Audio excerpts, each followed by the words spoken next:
L'immobilier et le foncier comptent parmi les premiers leviers d'investissement de la diaspora. En effet, comme en Europe, posséder un bien peut paraître comme une valeur sûre, un moyen de se mettre à l'abri. Mais dans un pays où la réglementation diffère et peut sembler faire peur, comment éviter les pièges et mettre en place une stratégie efficace? Notre invité d'aujourd'hui, autodidacte, est devenu un expert de la question. À la base venu pour installer une franchise dans le domaine de la construction, Yohan construit aujourd'hui des programmes immobiliers sur Abidjan et dans la région. Serial entrepreneur, son parcours dénote une prise de risque continuelle et une résilience à toute épreuve. Bonjour Yohan. Bonjour. On a un petit rituel, nous, pour lancer ce podcast. Ouais. On appelle ça le rituel des questions mystères. Ok. Donc l'idée, c'est que tu prennes 3 cartes. Ouais. Ok. Ouais. Ok. Au hasard. Donc tu peux piocher au milieu. Allez, je t'en prends 3, les 3 premières comme ça. Nickel. Tu dois répondre idéalement aux 3 questions, mais tu as un joker. On est quand même des gens cool. On te laisse un joker. Tout ce qu'on te demande, c'est de lire la question et d'y répondre. Donc on est parti. Quel aspect de ta vie sociale a été le plus impacté par ton retour, positif comme négatif? Je dirais la distance avec la famille. Forcément, quand tu t'expatries, tu vois moins ta famille ou tu la vois sur un rythme différent. Et c'est pas tout le temps positif. Je dirais que c'est difficile de trouver du positif dans ça. Voilà, je dirais ça. Alors, je me permets, tu es dans une configuration familiale un peu particulière, donc du coup, ça joue aussi,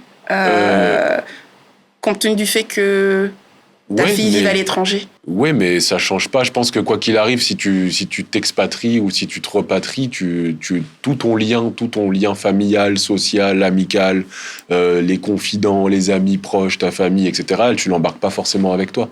Et quand tu l'embarques pas avec toi, tu dois la recréer. Quand tu dois la recréer, tu te mets dans une zone d'inconfort. Cette zone-là, elle est attirante parce que c'est de la nouveauté, mais ça reste un inconfort au démarrage. Ça veut dire que tu pars en te jetant un petit peu sans filet. Moi, à la base, je suis même pas ivoirien. Donc, quand tu arrives en Côte d'Ivoire, tu connais personne. Tu as juste tes idées et une envie.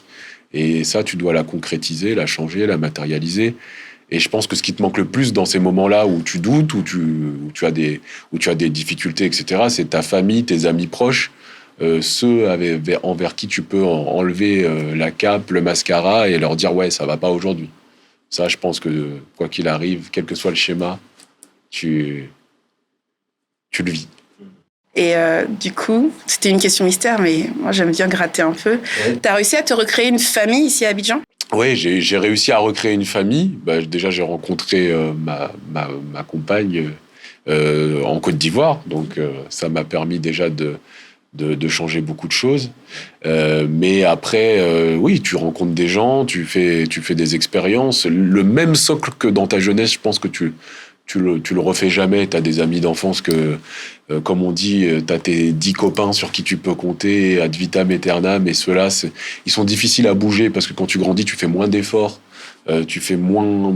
Ça dépend, voilà. Mais non, j'ai un petit réseau. Pas le même qu'en France, mais un petit réseau.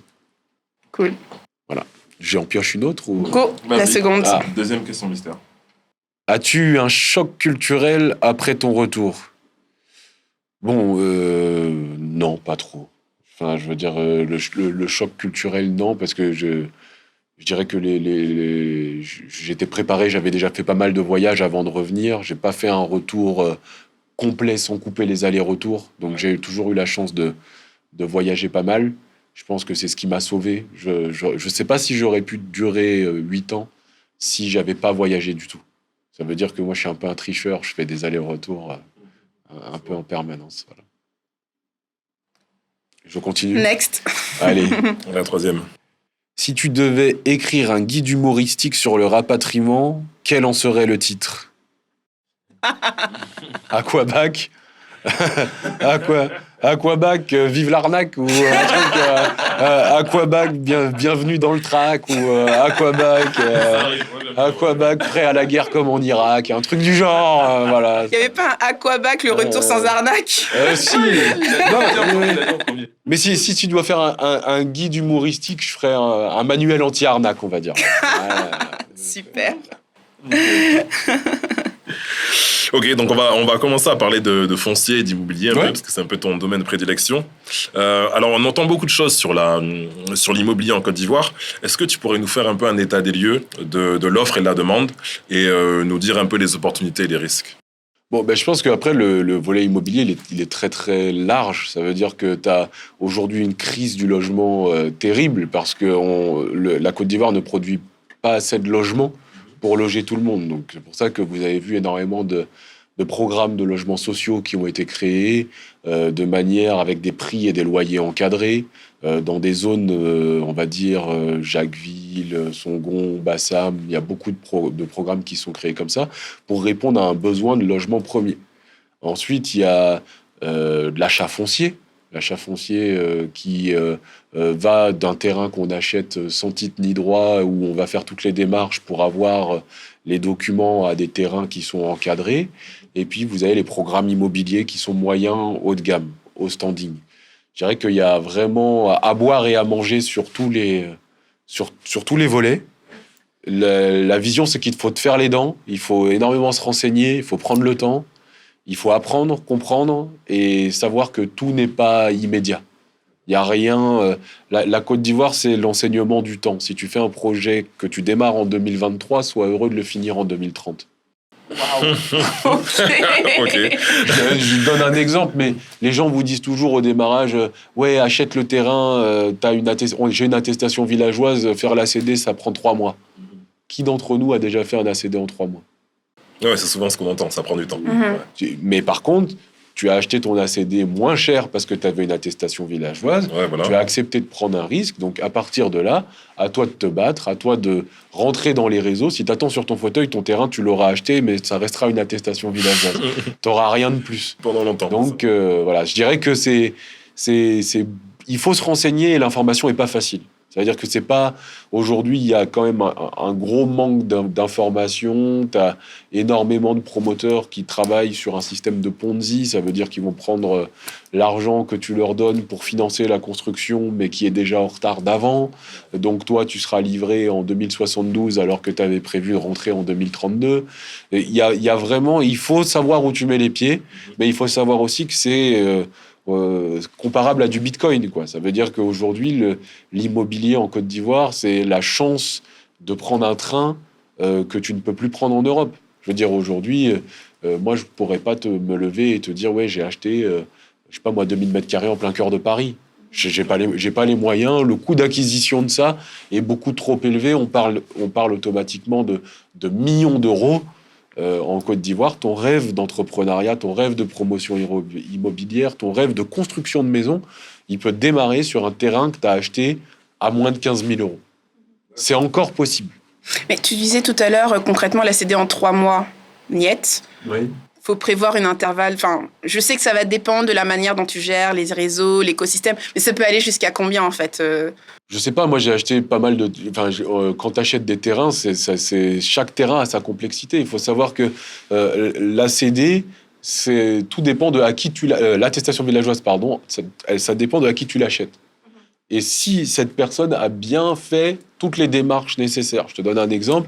Ton attestation villageoise, elle peut sauter si un ayant droit de la famille n'a pas été consulté et n'a pas cédé, et pas OK pour te céder le titre de ton titre. Un ayant droit pas consulté, ça peut faire sauter, ou la personne peut se lever au moment du commodo incommodo, de l'enquête, pour savoir à qui appartient cette partielle, et dire non, mais moi, j'étais pas au courant, je m'oppose. Donc là, tu perds 15K cash, ou plus d'ailleurs, ça dépend. Tu perds pas, tu dois négocier, tu dois discuter, tu dois prouver. Mais il faut ne va pas acheter un terrain à un ami sans passer par un notaire, ils sont là pour ça, sans passer par un avocat, sans t'encadrer, sans prendre toutes les dispositions pour pas perdre ton investissement. C'est des marchés à risque. Donc un marché à risque, si tu as envie de perdre, prends les risques sans réfléchir, mais voilà. Je te dirais que c'est ça. Donc, je te dirais au minimum 2 ans, en tout cas. D'accord. Celui qui pense qu'il l'aura en 3 mois... Voilà, il y a différentes étapes. Il y a l'attestation villageoise, il y a l'enquête de commodo à incommodo, il y a le lotissement, il y a le bornage. Après ton bornage, tu as l'acceptation, l'approbation. Il y a énormément d'étapes avant qu'on te dise la création du titre foncier. Ça veut dire avant l'ACD même, on doit créer ton titre foncier. Quand on crée ton titre foncier, ensuite on crée ton ACD. Toute cette procédure-là, c'est du day-to-day. Ça veut dire qu'il faut être prêt à... Il faut être sur le terrain, quoi. Ouais. Faut y aller régulièrement. Si le coût de l'achat, je m'en occupe pas, ça marche. Il n'y a rien qui marche comme ça ici. D'accord, ok. Mais alors du coup, si tu devais conseiller des personnes d'investir aujourd'hui en Côte d'Ivoire, est-ce qu'il y aurait des zones qui seraient plus propices, qui répondent à une tension? T'en as un peu parlé tout à l'heure, mais où est-ce que tu leur conseillerais d'aller? À Abidjan, Yamoussoukro, Tiasalé, et sur quel format en fait d'investissement? Alors déjà, je leur poserai la question, qu'est-ce que vous voulez? Parce que je pense que la première des questions à se poser quand on investit, c'est qu'est-ce que je veux? Je veux, je sais pas, moi je te donne un exemple, il y a plein de gens ici qui veulent un lopin de terre près de la mer pour faire un cabanon et être à 500 mètres de la mer. Je signe. Ça, par exemple, tu vas pas les conseiller comme un mec qui te dit je veux ma première maison à Abidjan. Ouais. Parce qu'on est sur un marché quand même où c'est plus facile d'avoir un lopin de terre près de la mer qu'une propre maison à Abidjan. Les gens en France, ils vont se dire... Vu qu'il y a une bancarisation et une facilité d'accès au crédit, en France, tu vas te dire, bon, avant d'avoir ma maison secondaire, je vais avoir ma maison principale. En Côte d'Ivoire, tu vas avoir un schéma inversé. Tu vas avoir des gens qui sont locataires dans la ville dans laquelle ils vivent et qui achètent un cabanon parce que le cabanon, allez, tout compris, tu peux t'en tirer à moins de 70 000 euros. Donc, je te dirais, avant tout, qu'est-ce que tu recherches? Et en fonction de ce que tu recherches, la Côte d'Ivoire regorge de projets, Moi, je veux être rentière dans 10 ans. Si tu veux être rentière dans 10 ans, investis à Abidjan. D'accord, ok. Mais à Abidjan, aujourd'hui, les terrains, c'est impossible. Donc, il faut acheter du déjà construit, il faut acheter dans le marché d'occasion.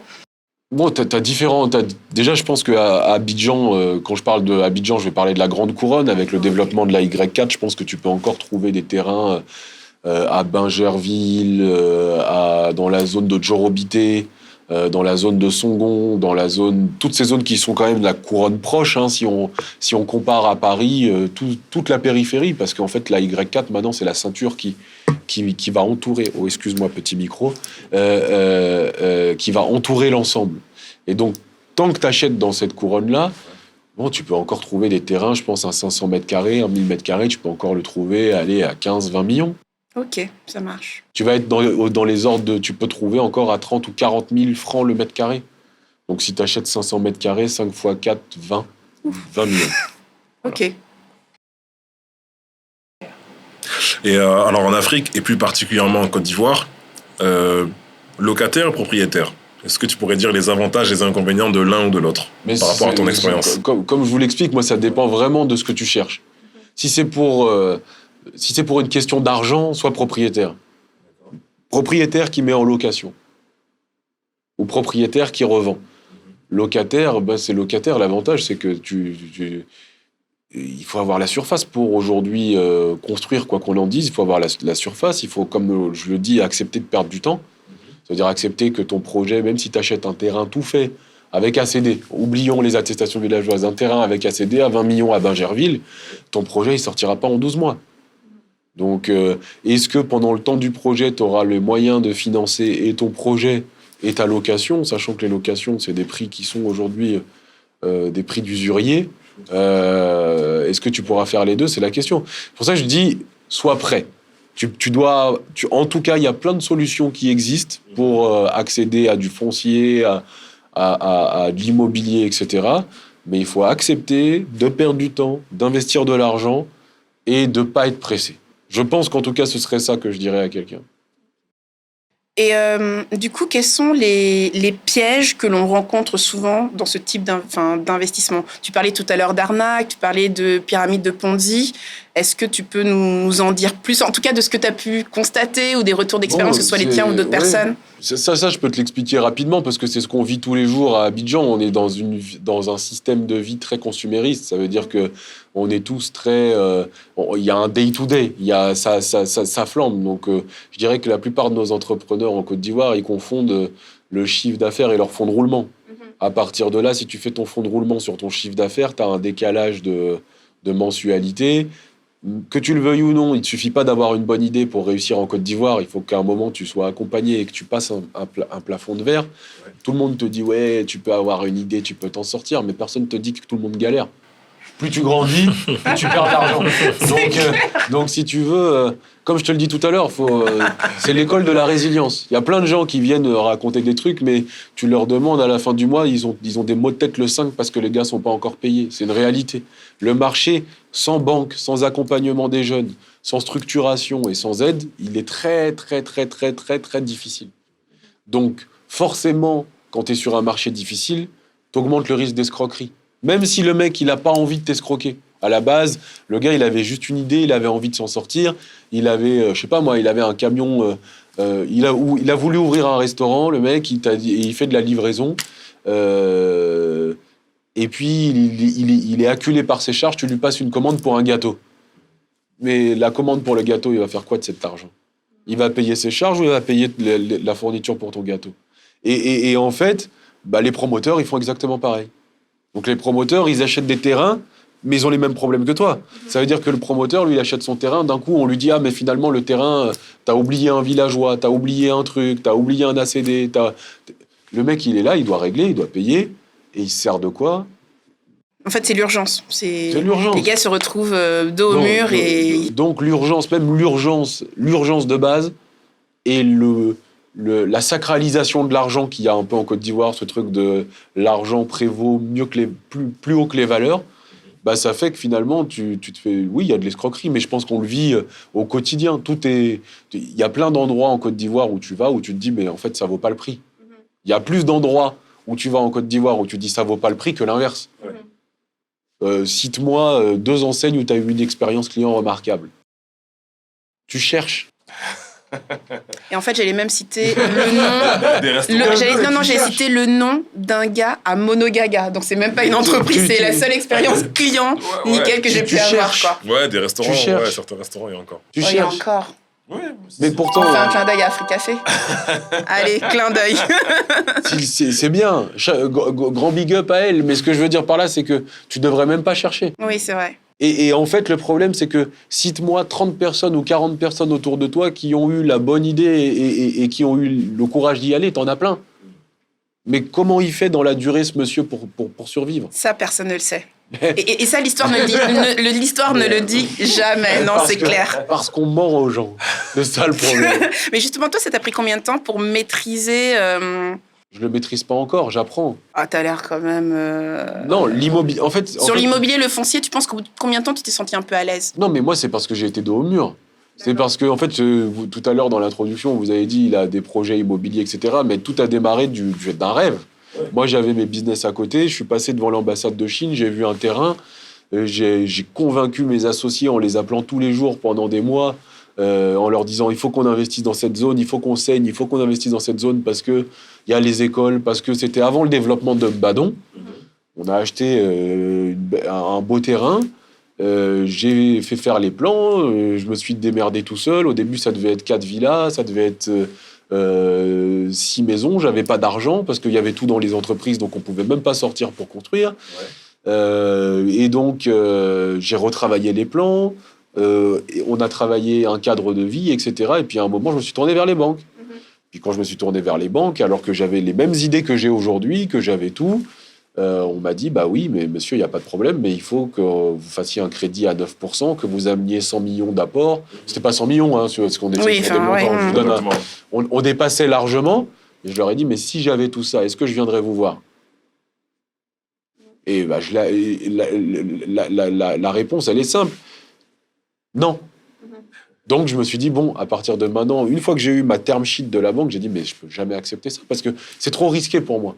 Déjà, moi qui suis, on va dire, à flirter, mais avec ça, en gros, un Covid, plus rien. On m'a tout pris. Et le plus important, c'est pas ce que tu gagnes, c'est ce que ça te coûte. Et donc, à ce moment-là, je me suis tourné vers ce système qu'on a créé, qui est de la construction-partage. Ça veut dire c'est de la promotion un peu coopérative. C'est sur le projet, je fais un projet beaucoup plus gros. J'ai eu la chance, grâce à quelqu'un, de rencontrer mon associé d'aujourd'hui qui est un spécialiste du gros œuvre et qui est installé dans l'immobilier. Je lui ai dit, écoute, gars, moi j'ai de la compétence dans les finitions, je sais faire, j'ai tous les processus d'achat, etc. Toi, tu as la compétence dans le gros œuvre, finance le gros œuvre, je finance les finitions et on fait des programmes. Et là, on a réussi ensemble, avec des brainstorming, avec des idées, avec des plans, à lever de l'argent nous-mêmes, à trouver des leviers autres que les banques pour trouver des solutions qu'on appelle aujourd'hui construction-partage, qui nous permettent de développer l'immobilier. Ça veut dire qu'aujourd'hui, on n'est pas vraiment dans un développement où on achète. On est dans un développement où on construit des cadres de vie. On a compris que l'argent, c'est bien, la pierre, c'est bien, mais ce qui est le plus important, c'est le cerveau, c'est les idées, c'est la détermination dans laquelle tu mets, c'est ce que tu offres aux gens. Voilà. Et donc, c'est ça qui, après, une fois que tu as compris le mécanisme et que tu sais qu'avec ton ami, quand vous vous regardez dans le blanc des yeux et que vous avez un plan, vous trouvez des solutions, tu arrêtes d'aller voir ton banquier, tu lui dis jusqu'à quelle capacité on va, et puis on a démarré, on voudrait ça, on voudrait ça, on voudrait ça. Je ne cite pas les endroits, mais à chaque fois en disant, OK, on n'a pas forcément toutes les cartes, mais comment on fait pour les avoir? Et après, le temps, quand ça fait 7, 8 ans que tu es sur un marché, que les gens te reconnaissent pour ce que tu fais, même si tu n'es pas le meilleur, parce que je n'ai pas la prétention d'être le meilleur dans ce que je fais, les gens savent que, OK, lui, ce gars-là, on aura peut-être 2-3 tracas, mais il restera là. Parce que comme je te le dis, tout à l'heure, on a parlé je te prends un exemple standard. T'es en France, tu dois faire ton carrelage. T'as un carreleur qui arrive. T'en as un qui arrive avec une Clio de fonction et un autre qui arrive avec un Range Rover Velar. Tu vas signer chez qui? En Côte d'Ivoire, tu vas signer chez qui? Le Range Rover. Voilà. Ça veut dire que j'ai déjà tout compris. Un an, j'ai tout compris. Mais t'as compris, t'as tout compris. Ça veut dire que... L'apparence. Non, l'apparence, mais la sécurité, tu es sur un marché où tu n'as pas de sécurité. Je veux dire, moi, en France, le carreleur, je m'embrouille avec lui, je vais au tribunal, je prends un huissier, il va refaire, il y a un DTU. Mais là, aujourd'hui, ma première question quand je fais quelque chose en Côte d'Ivoire, c'est est-ce que le mec, il va pas prendre mon blé pour faire autre chose? Donc, dans mon inconscient, quand je le vois avec un Range Rover, je me dis, mais il est déjà arrivé, la Range. Ouais, sauf qu'à ce moment-là, tu vois pas où il habite. Et finalement, peut-être qu'il est dans un appartement insalubre, que la voiture, il a loué à la journée. Tout ça, c'est exactement ça. C'est que la plupart des Vélars sont à crédit. La plupart des bagnoles, il y a personne qui... Enfin, il y en a. Mais la plupart d'entre eux prennent à crédit, ouais. Mais dans ton besoin d'être rassuré, donc quel est ton besoin à l'instant T quand tu fais une transaction en Côte d'Ivoire? C'est la confiance. La confiance, mais comment tu la trouves? Alors souvent, ça passe... Je te donne un exemple, tu as beaucoup de choses qui passent par « ouais, je connais un tel qui avait un terrain, donc un tel ». Bon, une fois sur deux, vous devenez plus amis. Tu veux dire que parce que moi, je crois à la recommandation plus que tout. Enfin, en tout cas, aujourd'hui, là où Google n'est pas ton ami, clairement, Google n'est pas ton pote ici, le seul circuit que j'ai trouvé, c'est celui de la reco. Donc, quand j'ai besoin de quelque chose, j'appelle un pote, je t'appelle toi, j'appelle Donald. Est-ce que tu as déjà bossé avec un gars? Ouais, je connais un tel, un tel. Il faut reconnaître que l'un des menuisiers qu'on m'a recommandé, à qui je fais une avance de 50, a disparu dans les 5 jours. Il était injoignable. Donc, effectivement, ouais, dans la recommandation, c'est pas tout. Imagine ton avance de 50. C'est rien. C'est pour te dire, c'est au-delà de ça. Tant qu'il n'y a pas de régulation du marché, tant qu'on reste sur cet écart abyssal des 5% des plus riches, qui, aujourd'hui, je vais te dire jusqu'en 2020, tu avais 5% des plus riches de la Côte d'Ivoire. Aujourd'hui, Abidjan, c'est grâce à la canne, grâce à tout ce qu'ils font, c'est devenu un hub africain. Donc aujourd'hui, tu as 5% des plus riches de l'Afrique qui veulent s'installer en Côte d'Ivoire. Tu as 5% des plus riches qui veulent soit acheter, soit avoir un pied-à-terre, mais avoir un lien avec la Côte d'Ivoire. Les mecs, ils ont fait leur bêtises dans les pays, dans tout ce que tu veux. Ils ont envie de venir se mettre dans un endroit où il y a un cadre de vie qui ressemble à de l'autre côté. Vous voyez bien, on est là tous autour du micro, personne n'est ivoirien. Mais tout le monde vit en Côte d'Ivoire. Centrafrique. Béninoise et... Béninois. On a gagné. Team 229. Donc c'est pour donner un exemple, quoi. Ok. Ouais, mais en tout cas, on pourra en parler des heures sur ce sujet-là. Alors, dernière question sur le foncier immobilier. On observe un peu une explosion du marché du locatif meublé ici en Côte d'Ivoire. Qu'est-ce que tu penses, toi, de cette activité? Est-ce que c'est facile de gérer à distance? Et voilà, si tu as des tips aussi, des risques sur lesquels il ne faut pas négliger. Moi, je suis pas... Aujourd'hui, j'ai eu la chance de faire des rénovations et des choses comme ça pour des louets meublés, mais je ne suis pas propriétaire avec de la gestion, donc je ne peux pas t'en parler de mon retour d'expérience. Ce que je sais juste, c'est que c'est très rentable. C'est très rentable et que ça va continuer à l'être. Pourquoi ? Parce que automatiquement, si ton prix du foncier il augmente, ça veut dire que le terrain que tu avais avant à 10 millions, aujourd'hui, tu l'as à 50, bah, les gens ils vont acheter plus petit. S'ils achètent plus petit, il y a une réduction des espaces. S'il y a une réduction des espaces, il y a un besoin d'aménagement pour se sentir dans le confort. Je pense que dans 20 ans, on n'aura plus, dans la terminologie d'une maison, cuisine européenne, cuisine africaine. C'est des termes qui sont délirants. Oui. Mais, je veux dire... cuisine au standard. Non, au-delà de ça, c'est que tu n'auras plus la population n'aura même pas les moyens d'avoir, dans 140 mètres carrés, une cuisine européenne et une cuisine africaine. On est de plus en plus nombreux à vouloir vivre en Côte d'Ivoire. Il y a une crise du logement. Le logement coûte cher. Tu vas forcément avoir une réduction des espaces. Nos tontons, à l'époque, ils faisaient des villas de 800 mètres carrés. Mais comment tu la finances ? Mais en gros, si je t'écoute, c'est maintenant qu'il faut venir. Enfin, c'est là qu'il y a encore moyen de... C'est un peu tard, ouais. C'est même déjà... Ouais, moi, je me dis qu'on a bien 20 ans de retard. C'est comme le Bitcoin, on est arrivé trop tard. C'est clair. Donc, je te disais, pour du locatif, tu as même des gens en Côte d'Ivoire qui ont... Je sais pas, je te donne un exemple, qui ont des bails, qui sont ouverts à la coloc. Tu as un groupe d'expatriés français qui font ça, d'ailleurs, qui font des colocs, qui meublent et qui mettent en colocation. Je te donne un exemple. Tu as la chance en Côte d'Ivoire d'avoir un grand nombre de chambres dans les appartements. En zone 4, en général, tu vas trouver un appartement, il va faire 190-200 mètres carrés. Tu vas pouvoir mettre 3 ou 4 colocataires. Tu vas payer... Avec chambre et salle de bain, souvent. Ouais. Et ça, c'est vraiment le truc qui est hyper confortable. Tu as la chambre et tu as la salle de bain indépendante. Donc, je te donne un exemple. Allez, budget d'ameublement de cette location. Tu vas la louer, allez, on va dire, maintenant, tu vas louer 1,5 million par mois en zone 4 si tu as eu le nez creux. Tu vas pouvoir faire, dans cet appartement-là, 4 fois 400 000 par mois. Donc, ça fait 4 fois 4, 16, ça va faire 1,6 million. Ça veut dire déjà de base, comme ça, en faisant un calcul rapide sur un F4, c'est-à-dire que tu peux sortir, en ayant ameubler, etc., 200 à 300 000 minimum, parce que là, je t'ai pas sorti les cautions, je t'ai pas sorti les charges que tu vas faire, etc. Tu peux sortir rien que sur un résultat de 200 000. 200 000, ça fait 300 €. Rien qu'en ayant loué quelque chose, en ayant eu le droit de faire la coloc, en ayant pris ton menuisier qui t'a pris 50 000, en l'appelant, en lui disant bah, les 50 000, la mets-les sur ma table à manger, une télé, CanalSat, et c'est fini. Surtout que la sous-location n'est pas super réglementée ici. Non, c'est juste dans ton bail, au moment de la négociation, tu négocies et c'est dedans. C'est pour te dire, eux, par exemple, les gars que je connais qui ont fait ça, c'est des expatriés qui avaient leur boulot à côté, ils en ont fait une entreprise. Très, très intelligente.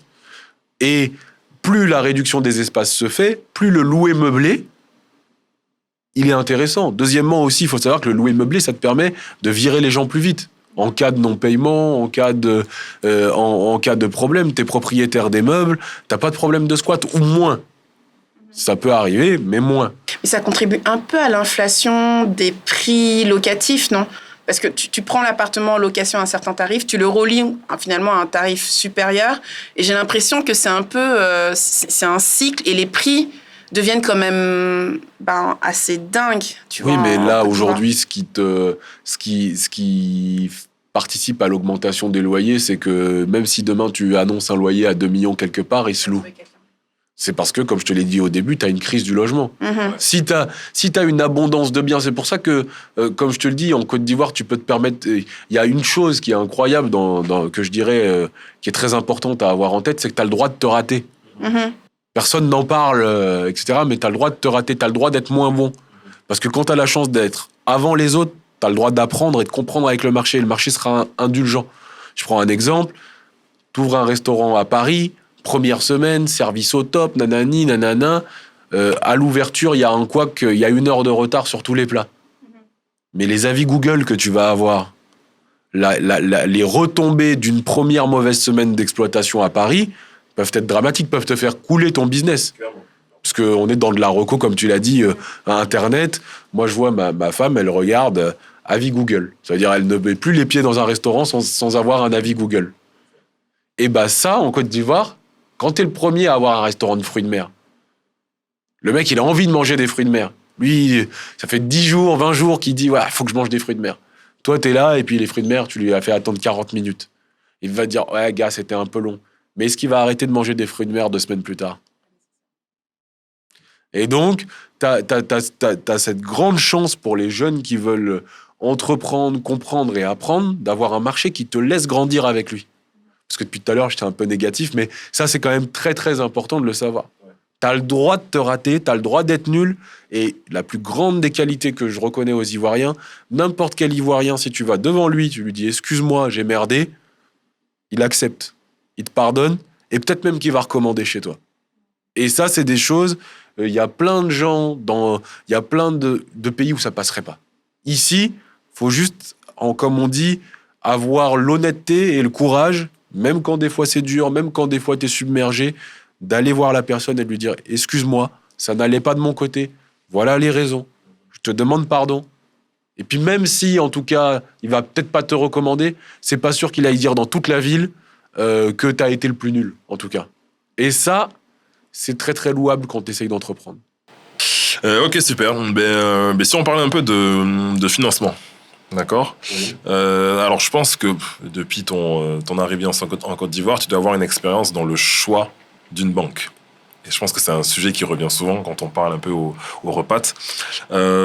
Qu'est-ce que tu peux nous dire là-dessus? Est-ce que tu as galéré? Est-ce que, comme tout le monde, tu galères? Ou est-ce que tu as maintenant... Non, moi, déjà, je pense que je suis pas le bon client sur ça parce que j'ai plusieurs banques, 3-4 banques, je pense. Pour les différents...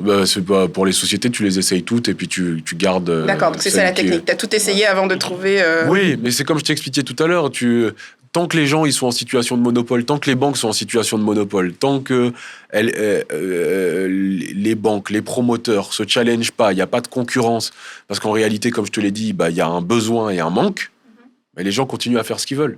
Ce que je te dis par là, c'est peu importe, c'était une banque au pif, c'est la première qui m'est venue. Balle perdue. Mais tout le monde peut se plaindre. Ouais. Tu vas te retrouver, et puis tu vas aller dans l'autre banque, tout le monde va se plaindre. Mais qu'est-ce qui concrètement est fait pour que ça change? Ça... Rien. Clair, non, parce que la réalité, c'est que même pour la banque, toi, en tant que repas, t'es même pas leur cœur de cible. Ils en ont rien à foutre. Le cœur de cible, c'est... c'est pas les... C'est les grosses boîtes. Avec des employés. Leur cœur de cible, je te donne un exemple, ça va être une grosse boîte qui a toutes les garanties du monde, à qui tu peux prêter, à qui tu vas reprêter, à qui tu vas... Parce qu'elle a des garanties foncières, parce qu'elle a des garanties... Enfin, donc là, oui. Toi, tu reviens avec tes 3 000 € que tu as fait changer à l'aéroport, tu arrives, tu dis je vais ouvrir un compte. Si tu as de la chance et que tu gagnes 1,5 million, on te met dans le service VIP de la banque où tu as... Ce qui veut dire que tu attends une demi-heure au lieu de 1h45. Mais concrètement, dans la compréhension de ta problématique en Côte d'Ivoire, tu n'en as pas.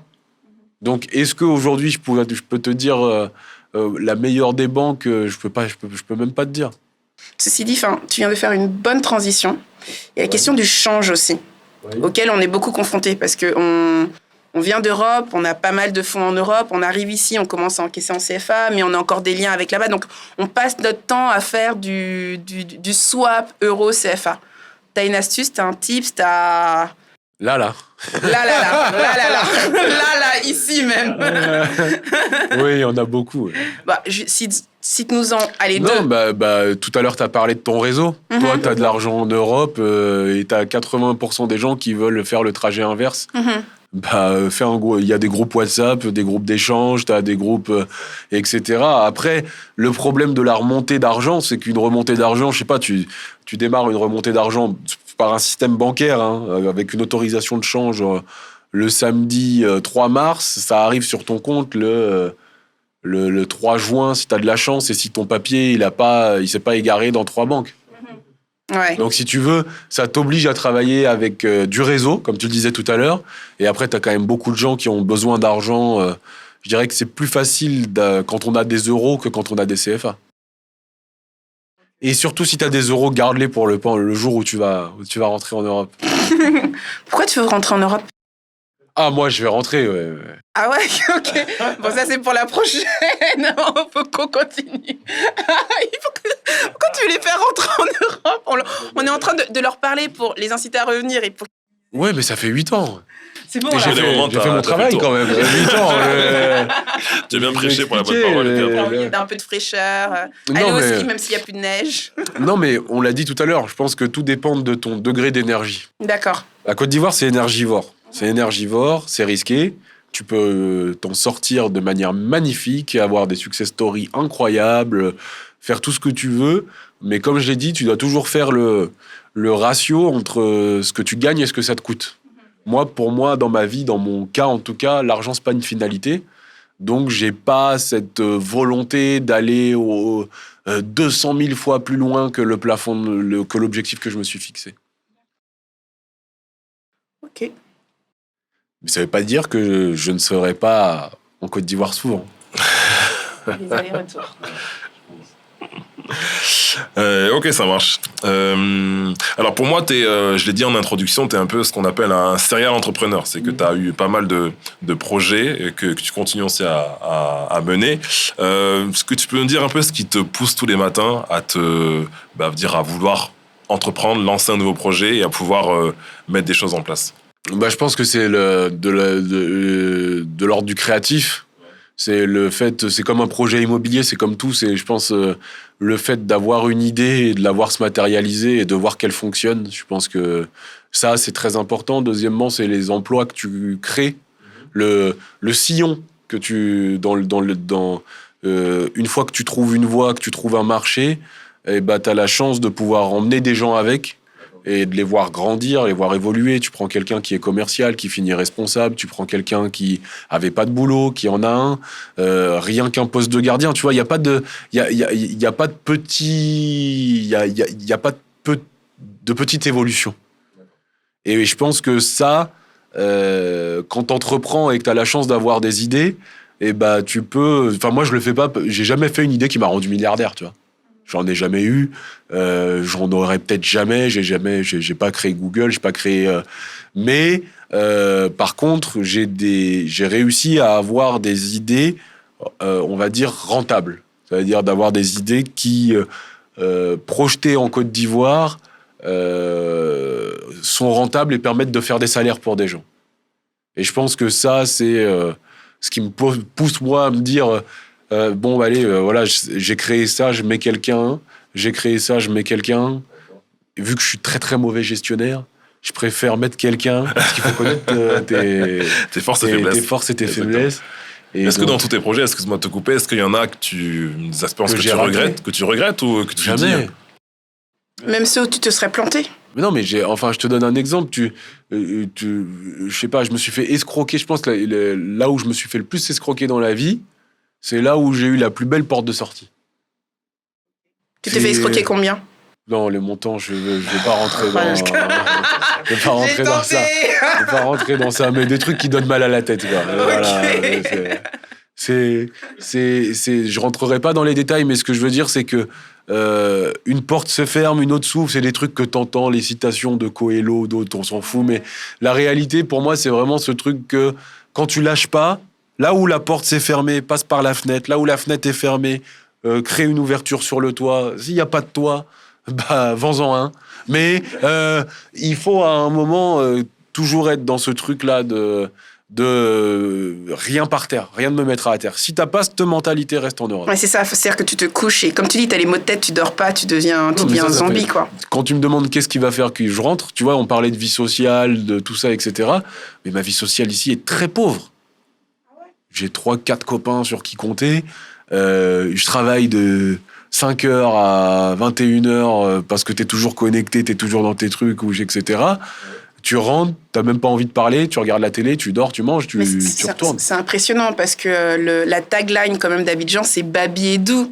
Et les gens, en fait, sont beaucoup attirés. Alors, c'est les réseaux sociaux, hein, mais sont très attirés par cette image d'une vie sociale hyper active, de sortie, du BBR, tout ça. Donc, en fait, quand tu dis que ta vie sociale est pauvre...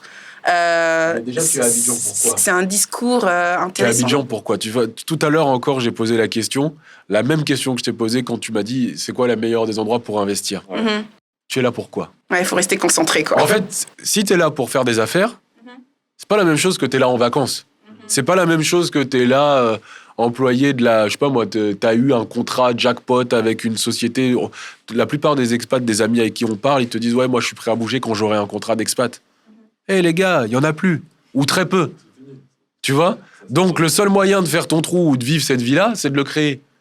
Mais quand tu le crées, est-ce que toi, tu penses que c'est en étant au BBR, à la maison d'Akula ou ailleurs, que c'est là que tu vas faire des affaires et que les gens auront confiance? Moi, je pense pas, parce que je pense que la plupart de l'argent dort et est discret en Côte d'Ivoire.